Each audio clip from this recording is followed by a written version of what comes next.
Hi, thanks for watching my views and news. Three news stories. First one is about Amhara detainees, members of parliament, journalists arrested under the state of emergency proclamation. How many arrested? No one knows. People say thousands. But some were visited today by Ethiopian Human Rights Commission led by Daniel Bakale. So, in which conditions are Christian Tadale, Johannes Buyalio, Kasa Tishag are being kept?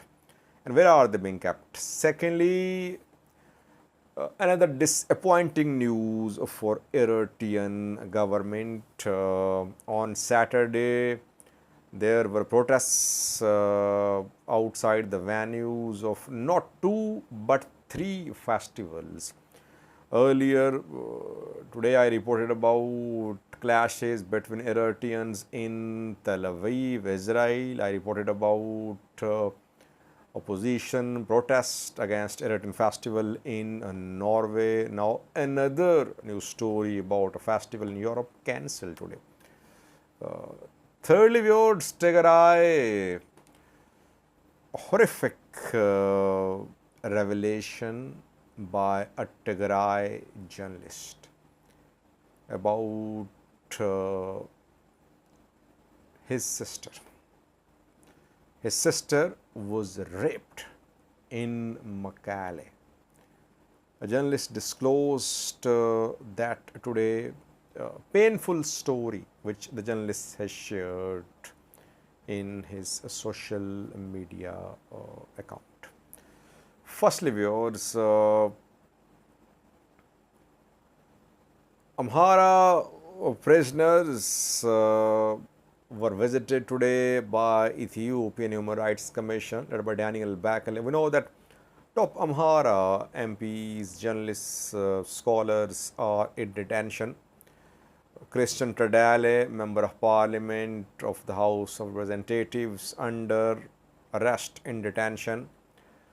Kasa Tishag of Addis Ababa Council in prison. Johannes Buyalio of Amhara Regional Council in detention. Several journalists, Abizado, Sintaye Chikol of Baldiras Party, and several others.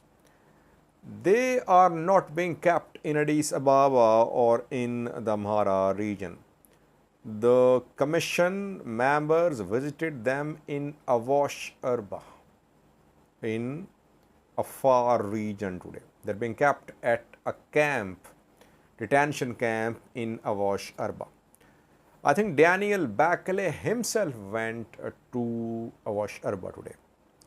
He met with all these people one by one, and he saw their living conditions. He met with prison officials too, and he talked to them, and then he disclosed in a report that so far these prisoners had not been allowed to talk to their family members. Family members had not visited them so far in Avash Arba. Overall, they are receiving medical care. Johannes Buyalio and Kasa Tishag fell ill. They were taken to Addis Ababa for treatment. From Avash Arba to Addis Ababa, they were taken for medical treatment. And Daniel Bakale talked to police officers there too, and he asked police officers to follow the code of conduct regarding the treatment given to the prisoners. Now, it's good to see Human Rights Commission of Ethiopia meeting these prisoners. Good to see that Ethiopian government gave access to the commission to visit these prisoners. Only one point. I wish Daniel Bakale would have been active in 2021 too, when Tigrayans were being arrested, when Tigray speaking members of Ethiopian National Defense Force were put in prisons. Back then, Human Rights Commission of Ethiopia was not active. No one knew what happened to some Tigrayan members of Ethiopian National Defense Force. Some were killed in prisons.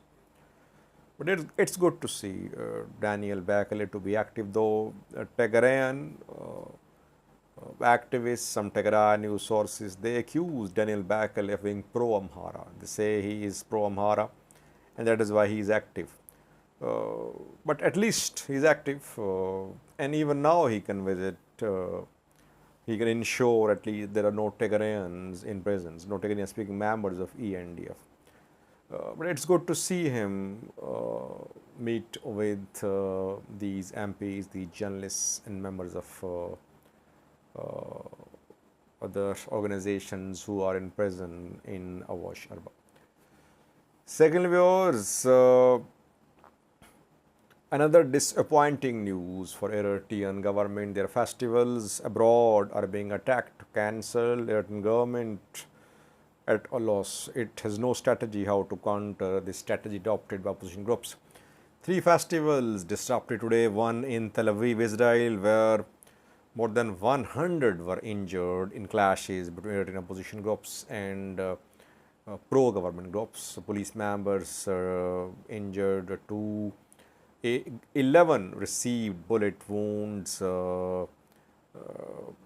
someone used firearms, and police also resorted to live ammunition firing.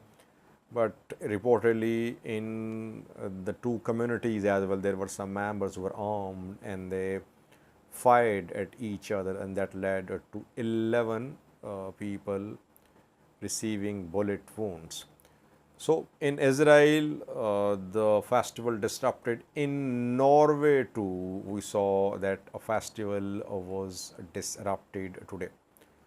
A third festival or program was being organized in Switzerland today.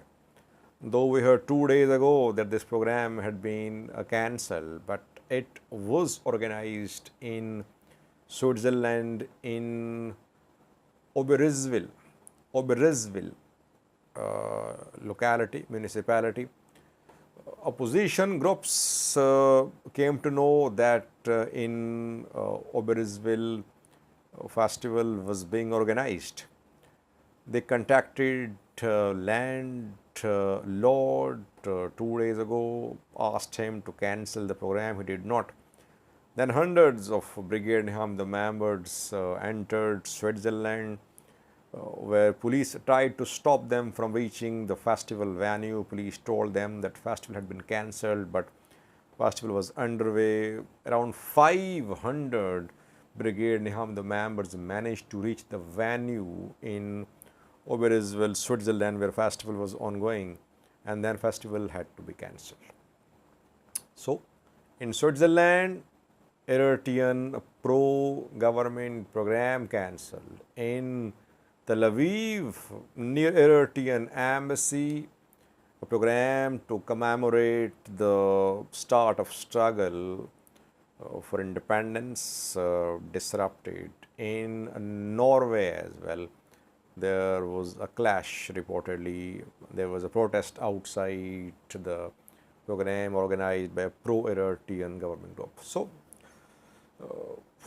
this is perhaps the most important thing which is happening about Eritrean politics these days.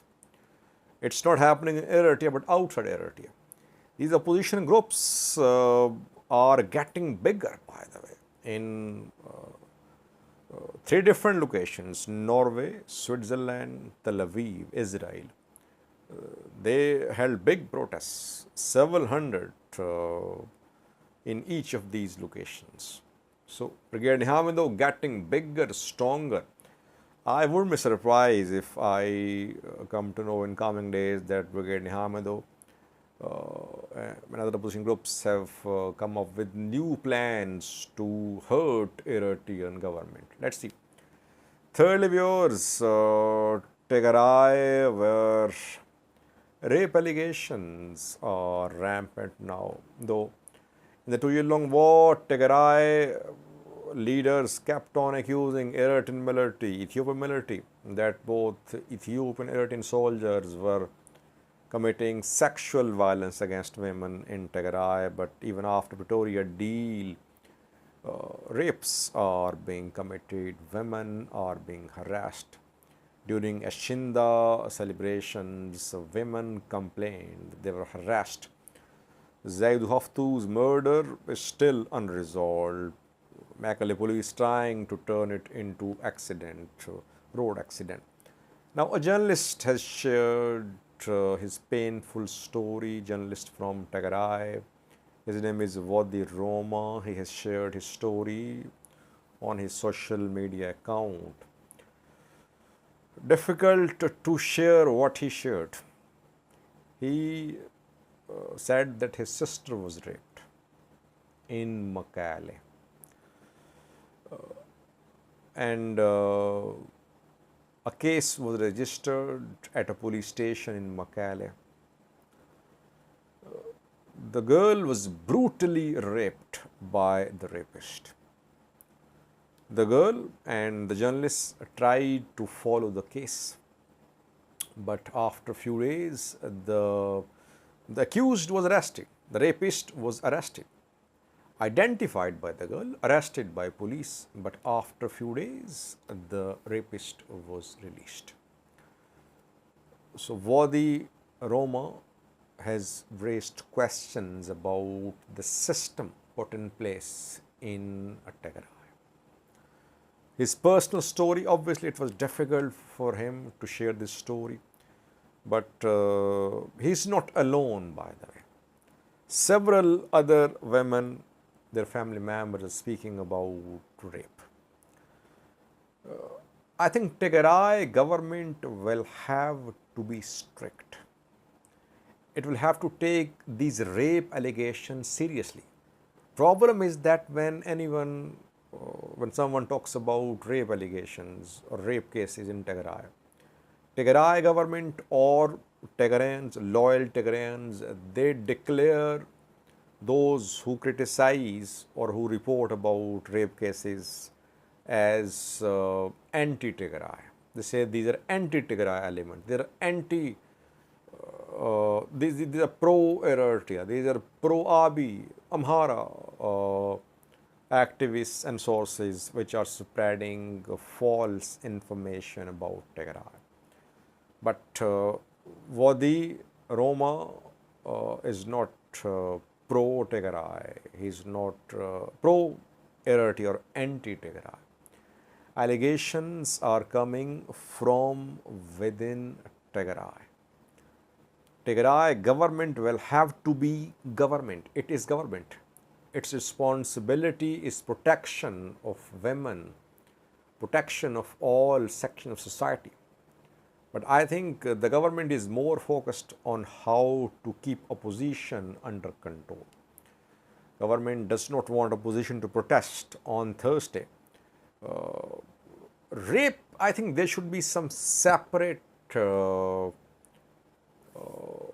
investigative body, some separate units in police to investigate rape cases, rape incident, and to ensure that perpetrators are not released.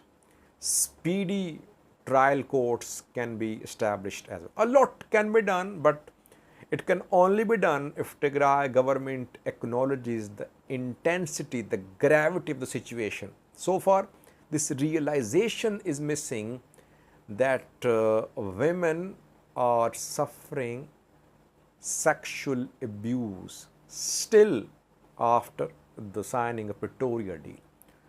Now, Eritrean soldiers cannot be accused. ENDF soldiers cannot be accused.